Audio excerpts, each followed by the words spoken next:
quick besties, welcome back to my channel. In today's video, I'm going to share with you guys the top 24 books that I read of 2024. I kind of giggle at this because I'm like imagining the booktubers in like 2040 sharing their top 40 books. I'm like, how long can we have this go on? But I am going to pretty quickly go through 11 through 24. I'm not going to get into much of them because the priority is going to be obviously showing you guys my top 10 books of 2024. I think I read a total of 90 books, give or take one or two. So narrowing down to 24 was actually pretty difficult. Ironically, my top 3 were so easy. Like, I knew for sure what my top 3 were, and I cannot wait to share with you guys what those are. I am gonna just quickly go through 24 through 11, and then we'll focus on my top 10. These first 14 are in no particular order, so don't be like, oh my gosh, I can't believe that you put this book in front of that book. I didn't. I literally just grabbed the 14 books that didn't quite make my top 10. So they're in no order. One that really surprised me that I loved so much was the reappearance of Rachel Price. This I really thought was going to make it into my top 10 for the first like 75% of the book, but then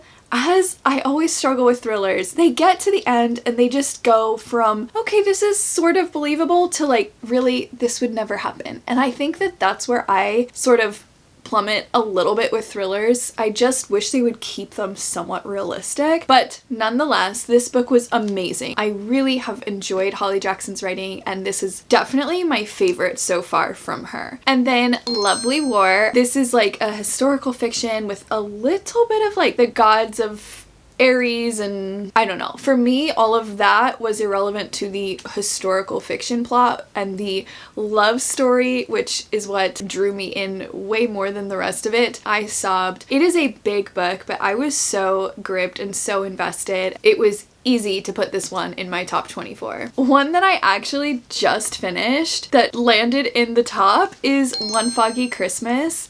I was shocked by how much I loved this book, but I do find that almost every year there's at least one Christmas book that ends up in my top 24. This is the one for this year. It is about a woman who forgets her husband after a ski accident, and he has to win her back when she thinks she's in love with someone else. And it was just such a moving and emotional story, and I loved it so much. This one just wrapped up the year really nicely and landed in my top. I did a like binge of Abby Jimenez's books this year. I had read a few before 2024 and then read all of them that I hadn't read. Like, I read a bunch of them this year, and one of my favorites, there is a couple on here from her, but one of them is the Happy Ever After playlist. This is technically book 2 after the Friend Zone. I didn't really love the Friend Zone, if I'm being honest, but I loved this story. The female main character in this one, just, I don't know like what it was about her, but I loved her character. And then the whole like celebrity love story isn't usually my thing, but I feel like it was done so well in this book. And even the one after this, Life's Too Short, was also like this close to being in my top 24. This next one, I didn't see a ton of people reading or talking about, but the Friends to Lovers in this one was gold, and that is Picking Daisies on Sundays. Naturally, I just saw this pink and romance and flowers and was all over this book, and then it didn't disappoint. I highlighted and tabbed so much more than I ever would have imagined I would, considering I'd never even heard of this author before. I actually think this might have been her debut. I'm not sure, don't quote me on that. But if you like Friends to Lovers, you should definitely try this book because it was one of the best Friends to Lovers I have ever read. And speaking of Friends to Lovers, better than the movies. I know that I am pretty behind on this one. So many people have loved this. Considering this is a YA Friends to Lovers, high school characters type of a story, it is shocking to me how much I enjoyed it. For me, it was that it felt very nostalgic. It literally made me feel like a teenager again, but in the best of ways instead of in like a frustrating way. If you want a rom-com that is just so adorable and like a feel-good book, you should definitely try this one if you're one of the very few people who hasn't tried it yet. Another one that really surprised me, this one people either absolutely loved or completely hated this year. For me, as a vampire, werewolf, Twilight fan, I loved Bride. It hit for me. It was just so good. There were parts of it, of course, that I was like, what is happening? But when I looked past that, like the whole bridging those vampires and werewolves, the romance was just so good to me. This is the only Ali Hazelwood book I've ever read, so I definitely intend to read some more of hers, but considering this was my first, and it was definitely more unique than I think her other romances are, I am just really glad that it was a win for me. Another romantasy that was a big hit for me this year was The Bridge Kingdom. I read the first book and the second book and just really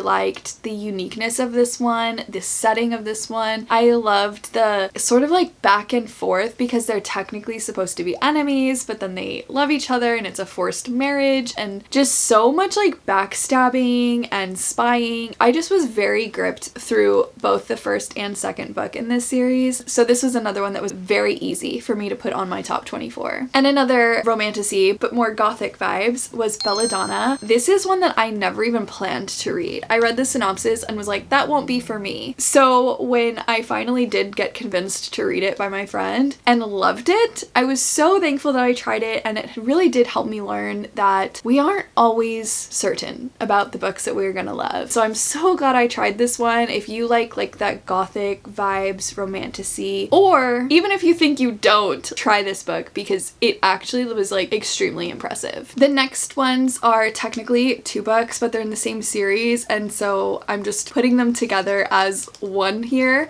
That is Wild Love and Wild Eyes. I loved these books. They're not perfect, I'm gonna just say that. They're like single dad romances, and I just have really enjoyed the characters in these books. And there's been a couple other tropes. I'm not gonna get into all the details of like why I really enjoyed these, but one of them just really spoke to me on a more personal level, and so I think that that is also why these have become favorites of mine. If you love that single dad romance and you don't mind a little bit of spice, these are so worth reading. Next is My Phony Valentine by Courtney Walsh. I also more fully discovered Courtney this year. I'd read a couple of her books and really enjoyed them, but this year I like immersed myself in her books. She writes clean, closed door rom-coms. Well, she writes more than just that, but those are the ones that I enjoy the most from her. And out of all of them that I read this year, this was my favorite and the one that I would recommend the most. It is a hockey romance and fake dating, and was just written so well if you like those types of tropes. I adored the characters in this book, and it's just another like really feel-good one that had me giddy the whole way through, and so I absolutely loved it. And the next one is another one that I feel like was a little bit controversial. I loved it. I read it pretty quickly after it came out, and I did recommend it to a couple other people. Normally, I really can gauge who's asking me and recommend a book that I know they'll like, but this one for whatever reason surprised me that people didn't like it as much as I did, and that is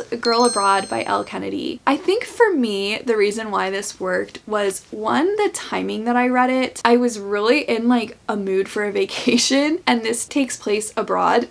Obviously, it reminded me so much of New Girl because she like moves to this other place. She's living with guys on accident when she thought she was moving in with some girls, and there was a love triangle, which I know that is one reason why some people don't like the book, but I like a good love triangle, so this is one I hesitate at this point recommend to other people, but it was so easy for me to put it in my top 24 because though it wasn't like some life-changing book, I enjoyed reading it so much. Now we are on to my top 12 books, and my number 10 spot was so torn between 3 books that it was nearly impossible for me to choose. So just know that I kind of ended up putting them in a little bit of an order from 12, 11 to 10, but realistically in my mind they all kind of tied for that 10th spot. So coming in at number 12 is Assistant to the Villain. I am surprised this one didn't end up ranking even higher for me, but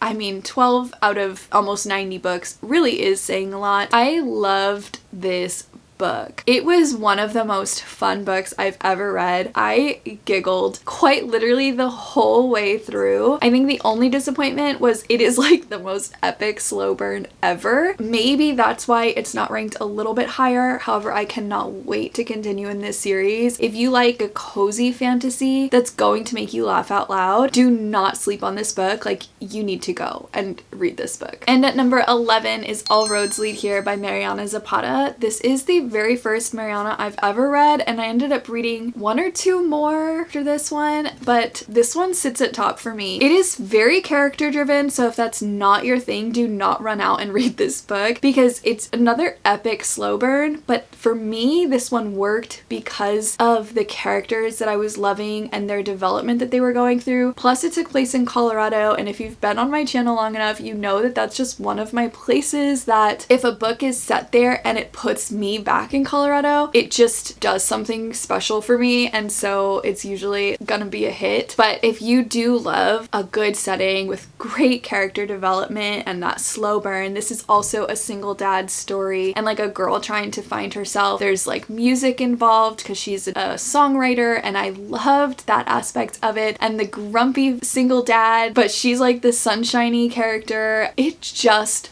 worked for me, and I feel like not enough people talk about this one or read this one. There's some others that are a little bit more popular from her that I'm like, no, this is the one. This is the best one. And the book that I decided to put at number 10, though, like I said, this was really difficult, is None of This Is True. Guys, I'm shocked that I have a thriller in my top 10. This one just stuck with me. It was so entertaining. I will say that I listened to it on audiobook. There are some reviews that I've seen where people are like, I just did not enjoy it, but they physically read it. I really think, like, when I look back to why this story was so good to me, it was strictly because of the audiobook. However, I did really enjoy the story. Like, I was on the edge of my seat the whole time and so confused and so gripped, but it was the production that this audiobook put on that really was what I enjoyed so much about that book. If you're a thriller reader or you are an audiobook listener, you must try this book. Okay, now before I get into the top 9, some of these positions might surprise you guys because if you've been on my channel, you maybe have heard me say that certain books are my favorite of the year, or say that I absolutely loved a book, and then are going to be surprised that it's not even in my top 3. If you're paying that close of attention. I have found that sometimes when we finish a book right away, it's like, that was 5 stars, and that doesn't change. But for me, my feelings towards a book get a lot more solidified over time when I realize how much I still think about a book and how much I still remember about the book. And so even some 5-star reads won't make it to my top 5 or my top 3 because yes, I loved them and they're favorites, but an all-time favorite is one that sticks with me, that like even after months go by, I'm still just like, oh my gosh, that book was amazing. That was a little bit of a side tangent. Anyways, let's get back into the books. Book number 9 is Divine Rivals. I'm technically late to this one because I was like a year behind everyone else reading it, but considering it was a YA fantasy, I was very impressed by it. I loved the letter writing aspect and the romance that blossomed when they thought they were enemies but then became lovers through letter writing. It felt just like a very special book and a special love story that will sit with me forever. I adored this one, and this one added so much to my 2024 reading. Book number 8. I am actually shocked that this one isn't higher for me, but like I said, it's when a book sits with me that this one kind of bumped back a few spaces than I would have ever anticipated it would, and that is Just for the Summer by Abby Jimenez. I loved this book. It was 5 stars for me, but I don't know, like when I was looking at my top 10 books, it just didn't rank higher than the rest, which is shocking because For a couple months after I read this book, I would have thought this is gonna be my top of the entire year. It just hasn't like resonated with me like some other ones. Despite that though, it's coming in at number 8, which is huge and still means that this was a favorite book of the year. It is still an all-time favorite. It is a book that I am recommending to everyone. I don't even have my copy right now because I have it lent out. The concept of her being a travel nurse was so familiar to me, considering that that's what my family did for a few years. The love story that blossomed and their meet cute and the pool float scene, like if you know, you know. That scene is the main scene that I still think of on a daily basis. The characters, the character development that also took place with some difficult family relationships was all so beautiful. I just love how human Abby Jimenez writes her characters, and it's not just like a simple romance, but you're actually getting like depth to the romance and depth to the characters. So easily in the top 10, surprised it wasn't higher, but still phenomenal book. Another one that had you asked me when it was coming out what my expectations were, I would have been like, this is easily gonna be number 1 for the entire year, but it kind of disappointed me a little bit. Ironflame. I'm pretty sure this disappointed almost everyone, but I will say, even though it was a little bit of a disappointment, it is still a favorite book. It was still phenomenal. I think the only reason it was a disappointment is because our expectations were like literally through the roof. And that is a lot for a book to compete against. And so I think had we all gone into this one without expectations, it would have been perfectly fine and not a disappointment at all, because it was still so good. There was a lot more development to like how their magic system works and war talk, and so I know that that is also what bored a lot of people, but I've also read enough fantasy and romantasy to know that we kind of have to endure that stuff throughout the books in order to like continue going. Are my expectations for book 3 still through the roof? Absolutely they are, especially because of the gasp and the like throw us right off the cliff that Rebecca put us under with the end of this book. Literally, I'm actually a little bit scared for book 3. Not even gonna lie. She's got a lot of fixing things to do, but needless to say, I loved this book. Another book that shocked me, I would have never expected to be in my top 10 when I read it. I just read it because a bunch of you were giving it 5 stars and I was like, all right, I'll try it. But it absolutely surprised me. It was Heartless Hunter.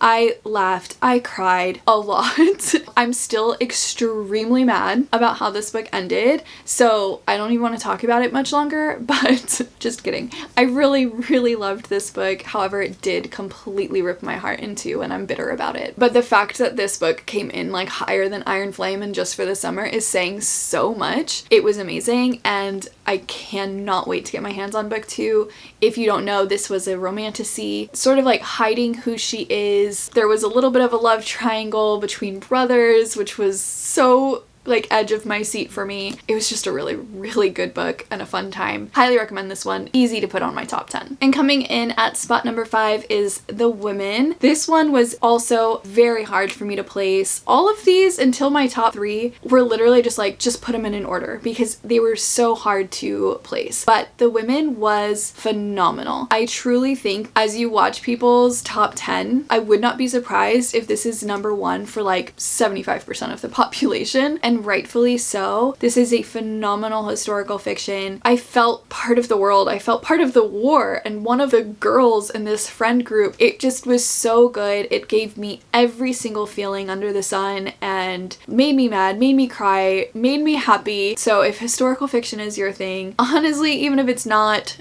this one is worth trying because this is a well-deserved, hyped up book. And at number 4 is Taming Seven. No one is surprised that I have another Boys of Tommen book in my top 10. With that being said though, I actually thought I'd like this one even more. You're like, even more? It's number 4. But yes, I actually thought that I would like it more than I did because this was the very long awaited Gibbsy story. And if you know, you know, Gibbsy is one of the best fictional characters quite literally ever written. And so getting his story meant the world to me, but it it is a very difficult story, and so I think that it's one that will surprise people if they love Gibbsy by how different it actually ends up being. The reason why it was a huge win for me is because of how much I related to it. So without spoiling anything in regards to who and like the characters, there is a theme of sexual abuse in this. That is why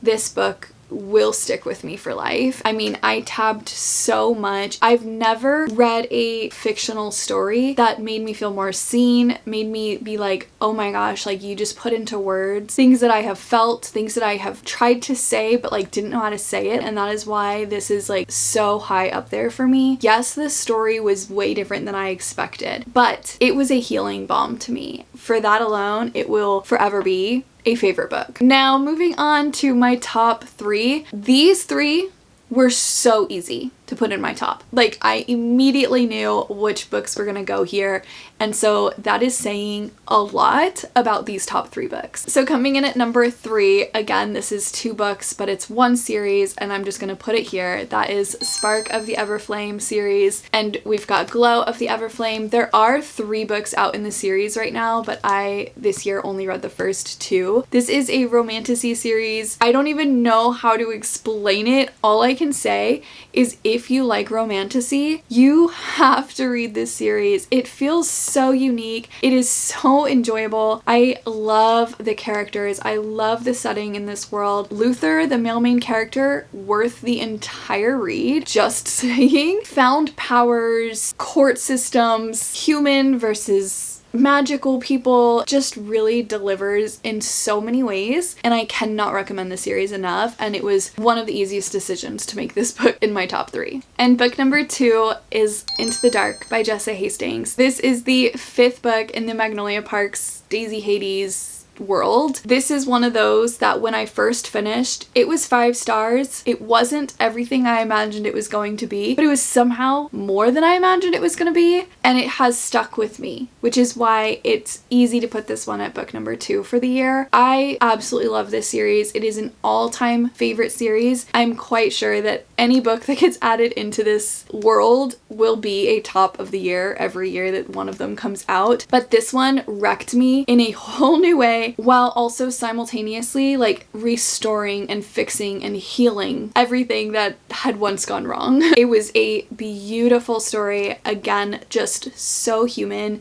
I think that's what I love most about this series, is how human these characters are. I am just quite literally obsessed and unashamed by that. And now a moment of silence for book number 1.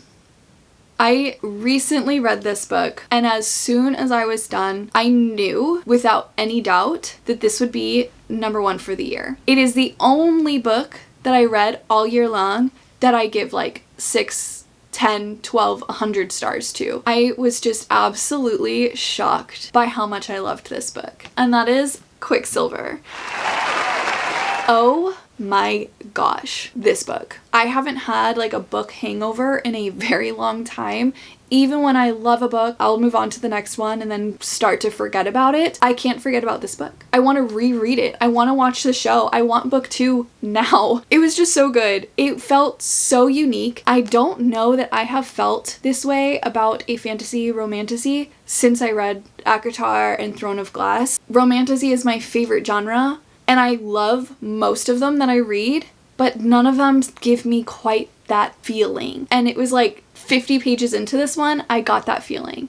And it didn't disappoint the whole way through. I just absolutely loved this story. I don't even want to like say too much about what it's about because I don't want to spoil anything, because I went into it completely blind. Just kind of was like, that's a pretty cool cover and I've heard it's great. Let me just jump in. And so I don't want to like ruin anyone else's experience, but if you like romantasy, you like fantasy, you like enemies to lovers, some really, really good banter and humor. There's vampires in here, there's fae in here, there's magic and cool world building, and of course awesome side characters. It just really has it all, which is why putting this book at spot number 1 is the easiest decision that I've made all year long. Obviously, I cannot recommend this book enough. Okay, that is a wrap on my 24 of 2024. I hope that if you're building building your 2025 TBR, you found a few books to add to it. If you end up reading and loving any of these books, then yay. If you end up reading and hating any of them, I'm sorry in advance. I can't predict everyone's reading tastes. And I hope that your 2024 was an amazing year of reading, but here's to hoping that we find even better books in 2025. If you liked this video and you have not hit subscribe yet, please consider hitting that subscribe button and sticking around, and I will see you guys in the next video.